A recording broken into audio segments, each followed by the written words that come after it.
బురద అయిపోయింది. ఎవరు చేశారు బురద? ఫరో. సిఎస్ఐ ఒక బురద గుంట, పెంతెకోస్తు ఒక బురద గుంట, బ్యాప్టిస్టు ఒక బురద గుంట, ఈ లోకంలో ప్రతి సంఘము ఒక బురద గుంట. కారణము దానిలో ఫరో ఓ కలయి తిరిగి అతని కాళ్ళతో దాని అంతా కూడా తొక్కేసి స్వచ్ఛమైన సంఘాలని వాడు ఏం చేశాడు? బురదమయం చేశాడు. ఇప్పుడు నువ్వు ఏ సంఘాల్లోకి వెళ్ళి నువ్వు కలయి తిరుగుతున్నావు అండి?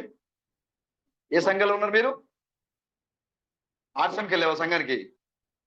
దేంట్లోకి వెళ్తున్నావు అప్పుడు? బురద గుంట్లకి. సిఎస్ఐకి వెళ్తున్నావు నువ్వు? దేంట్లోకి వెళ్తున్నావు నువ్వు? బురద గుంట. పెంతెకోస్తు బ్రదర్, పెంతెకోస్తు పేరుకు పెంతెకోస్తు అండి. పెంతెకోస్తు దినమున వారు ఒక దేవుణ్ణి మానవుడిగా ప్రకటించారు అక్కడ. హల్లెలూయా.